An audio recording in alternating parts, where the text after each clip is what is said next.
So what is up mga tol? So nandito na naman tayo sa bagong video ko. At bago simulan itong video na ito, huwag niyo kalimutan mag-subscribe, like at share para update kayo sa mga bagong videos ko.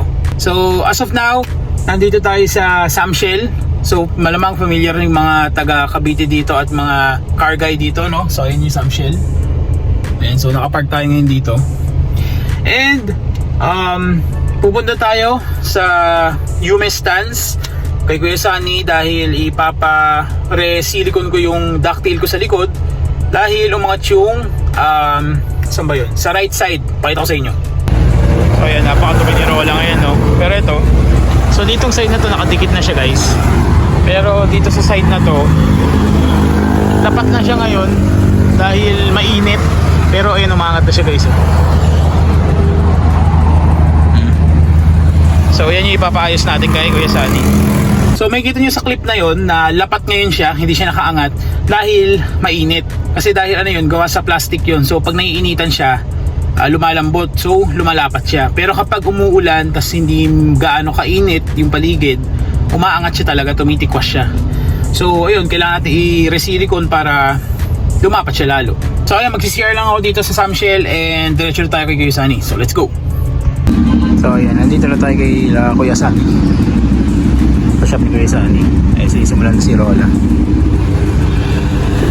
Tapos i-reseal na lang kung saan yung umangat. Diyan lang i-reseal. So ayan, binabakbak na yung lumang silicone na nakalagay. And bala ko na din magpalagay ng spring cushion, yung Jinky spring cushion. Tanong natin kay Kuya Sunny kung magkano. Pagkain ng budget, palagay tayo.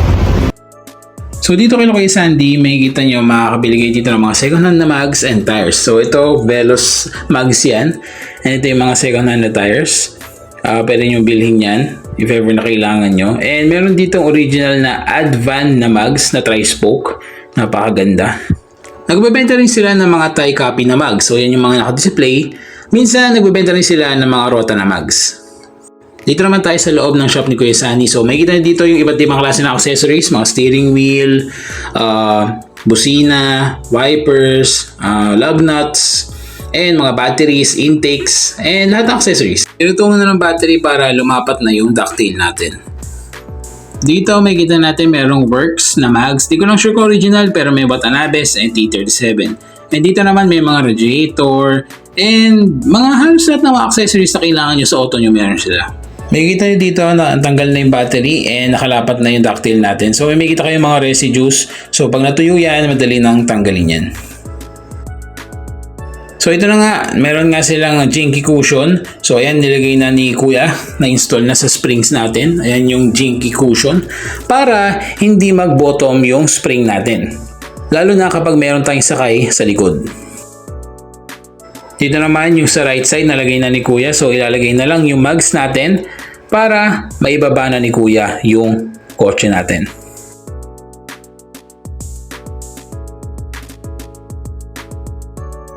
Ito nga pala yung box ng Jinky cushion. Meron silang white and red.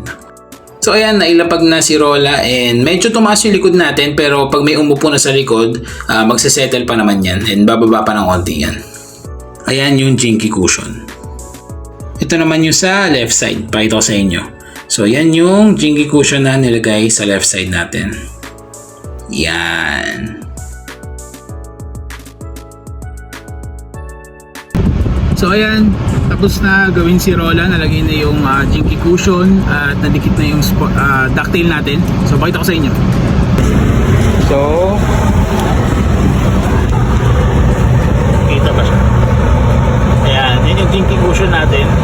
And ayos na rin yung ducktail natin. Ayan, nadikit na siya.